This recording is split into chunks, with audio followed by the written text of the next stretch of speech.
Hello दोस्तों, welcome to civil मंत्रा। आज हम डिस्कस करेंगे यूनिट 4 के बारे में। जैसा कि हम डिस्कस कर चुके हैं यूनिट 1, 2 और 3 के बारे में। ओनली इंपॉर्टेंट क्वेश्चन को दोस्तों मैं डिस्कस करूंगा, जो यूनिट 4 के ओनली इंपॉर्टेंट क्वेश्चन है। अब हम पहला जैसे हमारा क्या है, हार्ड फेजिंग क्या होता है। हार्ड फेजिंग क्या होता है दोस्तों, ये एक मेटल डिपोजिशन प्रोसेस होता है जिसमें हम क्या करते हैं, कोई भी मेटल में एक लेयर का चढ़ाना, यही हमारा कहलाता है हार्ड फेसिंग। यानी कहने का मतलब कोई हमारा मेटल है, उसमें एक और मेटल की परत को चढ़ाना, यही हमारा कहलाएगा हार्ड फेजिंग। एक हमारा यही हमारा क्या प्रोसेस होता है। इससे क्या होता है, जो भी हमारा इरोजन रेजिस्टेंस होते हैं, कोरोजन होता है, हार्डनेस हमारी बढ़ जाती है, कोरोजन नहीं लगता है, और हमें वेल्डिंग भी अच्छी मिल जाती है।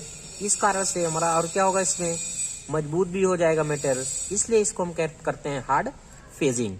इसमें हमारा बुक में एक और दिया हुआ है ऑक्सी एसिटिलीन हार्ड फेजिंग, ये भी मैं यहीं डिस्कस कर देता हूँ।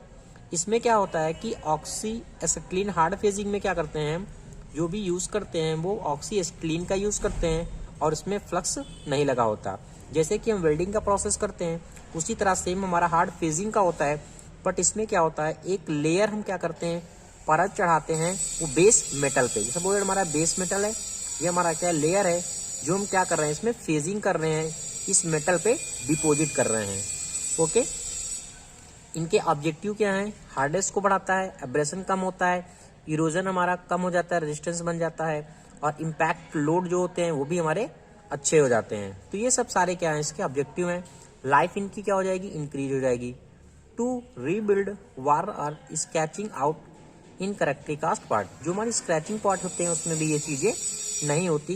ये हार्ड फेजिंग करने से हमारा इंपॉर्टेंट हो जाता है, ऑब्जेक्टिव इसके हो जाते हैं। अगर प्रिंसिपल की बात करें, हार्ड फेजिंग जब हम करते हैं तो हमें कुछ बातों का ध्यान देना पड़ता है कि exact composition of A base metal, जिस बेस मेटल पे हम हार्ड फेजिंग कर रहे हैं वो हमारा कंपोजिशन कैसा है, जो भी हम बेस मेटल के ऊपर कंपोजिशन करेंगे, लेयर चढ़ाएंगे, उसका कंपोजिशन कैसा है।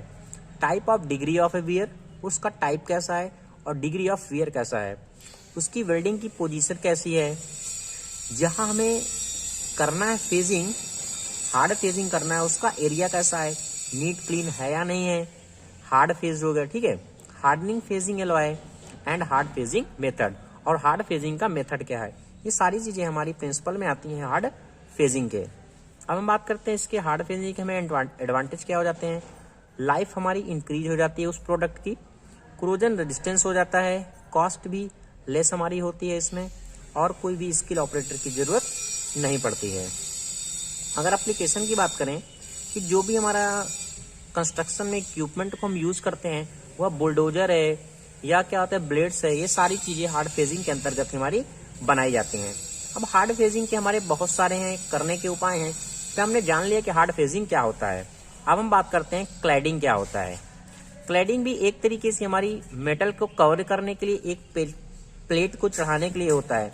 जैसे हम कह सकते हैं कि cladding is the covering of one material with another, एक हमारा मटेरियल है, बेस मटेरियल है, इसके ऊपर एक और मेटल की परत को चढ़ाना हमारा क्लैडिंग कहलाता है। अब क्लैडिंग करते कैसे हैं, मैं प्रोसेस को बताता हूँ। सपोज दैट ये हमारा बेस मेटल है, ये हमारा बेस मेटल है, इसमें हमें क्लैडिंग करनी है तो कैसे करेंगे। सपोज दैट बेस मेटल हमारा है, पहले हम क्या करते हैं, बेस मेटल को क्या करते हैं, क्लीन करते हैं। बेस मेटल हमारा क्लीन हो जाता है, क्लीन करने के बाद क्या करते हैं, उसको हीटिंग प्रोसेस से हम पास करते हैं, और हमारा जो जिस मटेरियल को हमें क्लैडिंग करना होता है उस बेस मटेरियल पे, उसको भी हम क्या करते हैं, साथ में हीट करते हैं। जब ये हीट हो जाता है हमारा बेस मेटल के साथ में, तो जो हमारे रोलर होते हैं उस रोलर के सहारे इस पे हम क्या करते हैं, पास कराते हैं। जब ये रोलर के सहारे पास होता है, इसमें प्रेशराइज होते हैं, प्रेशर लगता है, तो जो भी हमारा क्लैडिंग मटेरियल होता है उस बेस मेटल में हमारा क्या हो जाता है, अटैच हो जाता है। फिर उसको हम क्या करते हैं, कूल कर देते हैं। अगर मैं इसका जनरल व्यू देखूं तो इस तरीके से कुछ दिखता है। सपोज दैट ये मेरा था बेस मेटल था, इसमें क्या हुई है, एक क्लैडिंग हो गई है, इसमें एक परत चढ़ गई है जो दूसरे मेटल की है, तो इस प्रोसेस को हम कहते हैं क्लैडिंग। अगर मैं इसके प्रिंसिपल की बात करूँ कि क्लैडिंग के प्रिंसिपल क्या होते हैं, कि जैसे मैंने हार्ड फेजिंग को बताया वही इसके सारे प्रिंसिपल होते हैं। अब बात करते हैं कि मेटल सरफेसिंग क्या होता है।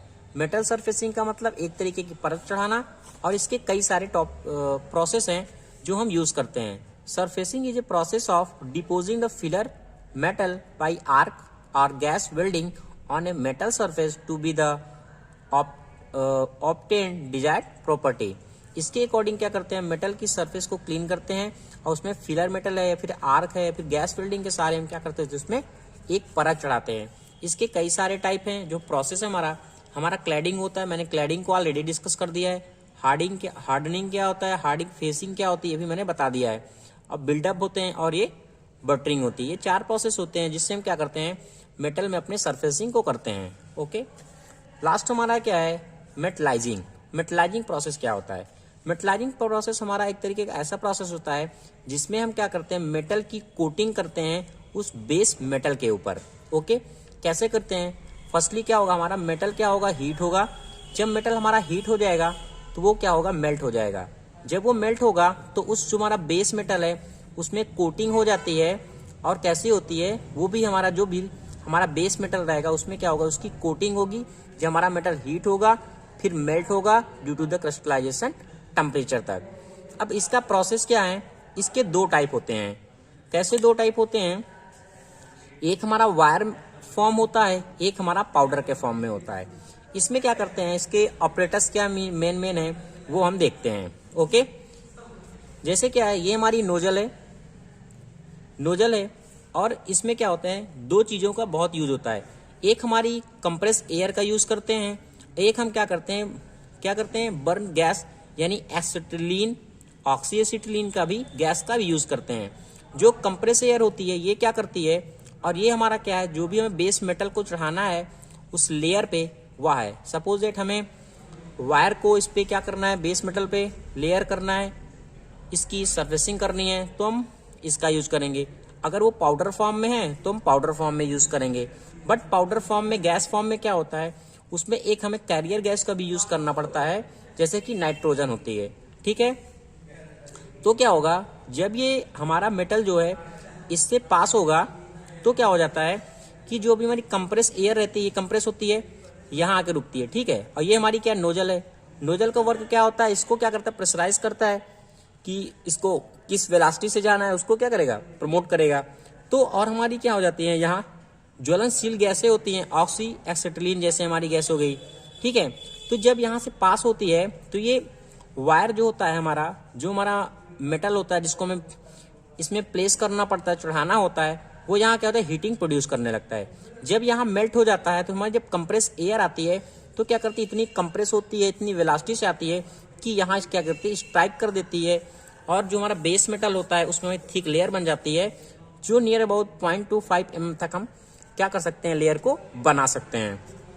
अगर हम पाउडर फॉर्म का यूज करते हैं तो यहाँ हम पाउडर फॉर्म का यूज करेंगे इन प्लेस ऑफ वायर की जगह, और उसमें कैरियर गैस नाइट्रोजन का भी यूज करते हैं। इस तरीके से हमारी ये वर्क करती है। मेटलाइजिंग प्रोसेस हमारा पूरा होता है। इसके एडवांटेज क्या हैं, ये हमारा कॉस्टली बहुत ज़्यादा हमारा नहीं होता। मेथड भी हमारा क्या होता है, सिंपल होता है। Required less surface preparation than flame spraying. जो भी हमारा रिक्वायर्ड है वह लेस है, सरफेस प्रिपरेशन बहुत हमारी इजी हो जाती है। डिसएडवांटेज में क्या है, coating do not restricted with A high temperature. जो हमारी कोटिंग है वो बहुत हाई टेम्परेचर तक वियर नहीं कर पाती है। अब create fume, dust and order. इसमें क्या होता है, डस्ट है और ये फ्यूम है, ये भी क्या हो जाते हैं, क्रिएट हो जाते हैं। ओके, अब लास्ट जो हमारा इसमें का टॉपिक है वो होता है वेलेबिलिटी। वेलेबिलिटी क्या है, वेलेबिलिटी हमारी ये डिफाइन करती है कि जो भी हम मेटल में वेल्डिंग करते हैं उसकी क्या प्रोसेस होना चाहिए, कैसे इंडिकेट होना चाहिए, प्रॉपर्टी उसकी क्या नहीं कैसी होनी चाहिए मेटल की, ये सारी चीजें हमारी बताती है वेलेबिलिटी। तो जैसे कि डिफिनेशन लिखा है कि it may be defined as the property of a metal. Metal की प्रॉपर्टी को बताता है which indicate ease which two similarly or dissimilarly metals. जो हमारे मेटल हैं वो सिमिलरली हैं या डिसिमिलरली हैं, कैसे, ज्वाइंट होंगे बाय ए फ्यूजन और विथ एप्लीकेशन। वह हम चाहे प्रेशर का यूज करें या विदाउट प्रेशर, या फिलर मेटल हमारा लगेगा कि नहीं लगेगा या नहीं लगेगा, ये सारी चीजें हमारी वेलेबिलिटी के अंतर्गत आती हैं। इसके कौन कौन से फैक्टर होते हैं जो इफेक्ट करते हैं वेलेबिलिटी को। वेल्डिंग प्रोसेस, हम वेल्डिंग प्रोसेस कौन सा अपनाना है, ये भी हमारा क्या करता है, वेलेबिलिटी को इफेक्ट करता है। Base metal property, base metal की प्रॉपर्टी कैसी होनी चाहिए कि जो भी हम वेलेबिलिटी कर रहे हैं वो भी हमारा डिपेंड करता है, उसके फैक्टर को इफेक्ट करता है। फिलर मटेरियल हमारा कैसा होना चाहिए, सरफेस की कंडीशन कैसी होनी चाहिए, सरफेस हमारा क्लीन है या नहीं क्लीन है, और मेल्टिंग पॉइंट कैसा है हमारा, या जैसे हम एल्युमिनियम की बात करें इसका मेल्टिंग पॉइंट ज्यादा होता है तो भी हमारा डिफेक्ट करता है, थर्मल कंडक्टिविटी उसकी कैसी है। तो ये सब सारी चीजें होती हैं जो वेलेबिलिटी को इफेक्ट करती हैं। अब देखो दोस्तों, नेक्स्ट हमारे कुछ क्वेश्चन है, जैसे कि हमारी एल्युमिनियम के लिए हम कौन सा यूज करेंगे वेल्डिंग प्रोसेस, या फिर कार्बन के लिए कौन सा यूज करेंगे वेल्डिंग प्रोसेस, ये आप पढ़ सकते हैं। ये हो सकता है कि आपके क्वेश्चन में भी आ जाए, हो सकता है शायद जो मैंने पढ़ाया है अभी 2-3 क्वेश्चन बताया है जो 4 पॉइंट के इंपॉर्टेंट क्वेश्चन इसी में से भी आ सकता है।